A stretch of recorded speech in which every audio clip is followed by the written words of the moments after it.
नमस्कार दोस्तों, आप सभी का वेलकम है पीएस क्लासेस में। जैसा कि आप जानते हैं, सबसे विश्वसनीय और प्रमाणित सूचना के साथ पीएस क्लासेस प्रेजेंट होता है।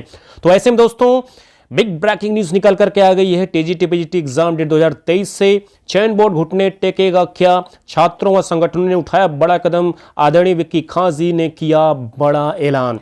लेकिन दोस्तों, आगे बढ़ने से पहले अगर अभी तक भी आपने हमारे चैनल को सब्सक्राइब नहीं किया है तो प्लीज सब्सक्राइब कर लीजिएगा, ताकि ऐसी विश्वसनीय और प्रमाणित सूचनाएं सबसे पहले आप तक पहुंच सके। तो आइए दोस्तों, हम बात करते हैं। आदरणीय विक्की खां जी ने घोषणा कर दिया क्या है, इस वीडियो में आप स्वयं देखें। आज क्रमिक अनशन का तीसरा दिन हम यहाँ सब बेरोजगार प्रतियोगी छात्र भाई बहन मौजूद, एक उम्मीद के साथ, एक भरोसे के साथ कि हम सीटों में वृद्धि करा लेंगे, परीक्षा तिथि की घोषणा करा लेंगे।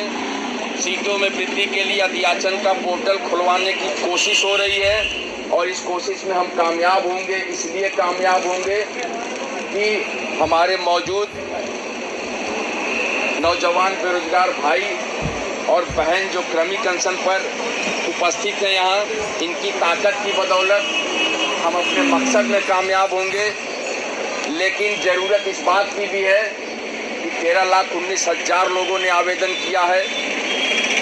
कल की संख्या को देखते हुए एक व्यक्ति पर 17,586 लोगों का कर्ज था, क्योंकि 13,19,000 लोगों ने आवेदन तो किया है, लेकिन लगभग 100 की संख्या कल जो है क्रमिक अनशन स्थल पे मौजूद थी।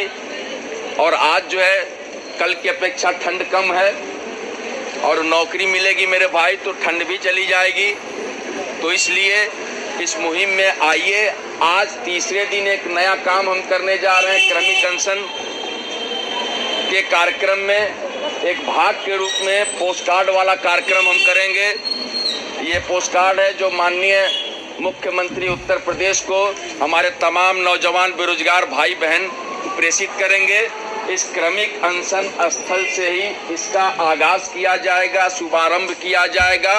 और उत्तर प्रदेश के तमाम नौजवान बेरोजगार भाई बहनों से अपील करता हूं कि आप जहां जहां हो, जिस जिस जिले में हो, जिस जिस मोहल्ले में हो, जिस जिस घरों में हो, अपने अपने घरों से अगर आप अपनी मौजूदगी दर्ज नहीं करा पा रहे हैं किन्हीं कारणों से क्रमिक अनशन पर, तो आप अपने अपने घरों से, अपने अपने जिलों से एक पोस्ट कार्ड लेकर और माननीय मुख्यमंत्री उत्तर प्रदेश को प्रेषित करिए।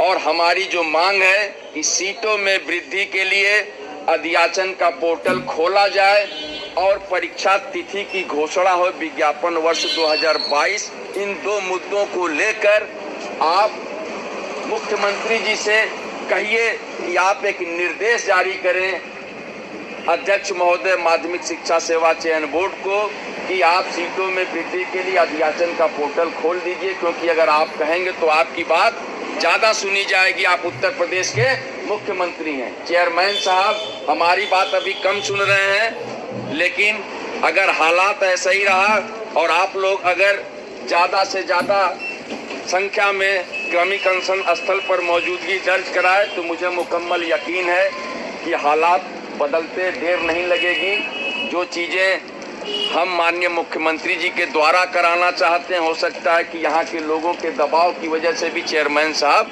अच्छे से समझ लें और इसको करने की कोशिश करें। लेकिन माननीय मुख्यमंत्री जी को आप लोग पोस्ट कार्ड प्रेषित करिए अपनी मांगों को। जो हमारी मांग है सीटों में वृद्धि एवं परीक्षा तिथि की घोषणा को लेकर आप सभी लोग अपने अपने यहाँ से पोस्ट कार्ड लिखिए माननीय मुख्यमंत्री उत्तर प्रदेश को, और ज़्यादा से ज़्यादा संख्या में लिखिए। इतनी ज़्यादा संख्या में लिखकर भेजिए कि वहाँ का जो बॉक्स है मुख्यमंत्री कार्यालय का वो पोस्ट कार्ड से भर जाए, ताकि उनको भी एहसास हो जाए कि उत्तर प्रदेश में नौजवान बेरोजगारों की तादाद कितनी है और इसको समझने की ज़रूरत है। तो ये कार्यक्रम का एक हिस्सा है, ये आज हम करेंगे। और उसके बाद जो है ये अनशन जो आज तीसरा दिन हम चला रहे हैं, प्रयास होगा हमारा कि चेयरमैन साहब अभी आए नहीं हैं, अगर आते हैं तो उनसे बात करने की कोशिश की जाएगी। लेकिन हमारे हिसाब से अगर चेयरमैन साहब कुछ सकारात्मक अगर रुख दिखाते हैं तो ये सिलसिला बातचीत का चलेगा। बाकी तो हमने कोशिश की है, कल भी मोहब्बत से, आज भी मोहब्बत से कोशिश कर रहे हैं। अभी ताकत का इस्तेमाल नहीं किया हमने, ताकत का इस्तेमाल करेंगे भी नहीं, लेकिन कहा यह जाता है कि मोहब्बत और सीटों में वृद्धि के लिए, मोहब्बत और सीटों में वृद्धि के लिए कुछ भी जायज है ना, कुछ भी जायज है, कुछ भी कर सकते हैं। एक दूसरा उदाहरण जो था उसी को मैंने जोड़ने की कोशिश की है कि अगर जो है चेयरमैन साहब हमारी बातों को समझने की कोशिश नहीं करेंगे तो समझाने के बहुत सारे रास्ते हैं। गांधीवादी तरीके से सत्याग्रह का एक भाग है क्रमिक अनशन। अगर हमको जरूरत पड़ेगी, चेयरमैन साहब नहीं समझेंगे, नहीं सुनेंगे, तो मैं यकीन दिलाता हूं उत्तर प्रदेश के तमाम नौजवान बेरोजगार भाइयों बहनों को कि इसी क्रमिक अनशन को आमरण अनशन में तब्दील कर दिया जाएगा और इसकी सारी जिम्मेदारी चयन बोर्ड के चेयरमैन साहब की होगी। इसलिए चेयरमैन साहब को भी इस बात को समझना चाहिए कि बेरोजगारों का दर्द है, दर्द को महसूस करिए। और कोई ऐसी नाजायज मांग नहीं है। हमने सीटों में वृद्धि के लिए अध्याचन का पोर्टल खोले जाने को लेकर बात कही है, जो कि बिल्कुल न्यायोचित है। आप इसको कर सकते हैं, करना चाहिए आपको, और आप इसीलिए हैं मौजूद। चेयरमैन, बतौर चेयरमैन आप माध्यमिक शिक्षा सेवा चयन बोर्ड इन्हीं सब कार्यों के लिए मौजूद है, तो ये आपको करना चाहिए। हीला हवाली का कोई मतलब नहीं है, तो इसको करने का प्रयास करिए। अन्यथा की स्थिति में अगर यहाँ पर इस कड़ाके की ठंड में अगर आमरण अनशन की नौबत आएगी तो भी हम गांधीवादी तरीके से उसका प्रयोग करेंगे। और मुझे यकीन है कि हिंदुस्तान की आज़ादी जब महात्मा गांधी ने अपने सिद्धांतों से दिला दिए तो बहुत तो छोटी सी चीज़ है सीटों में वृद्धि के लिए अध्याचन का पोर्टल खोला जाना और परीक्षा तिथि की घोषणा।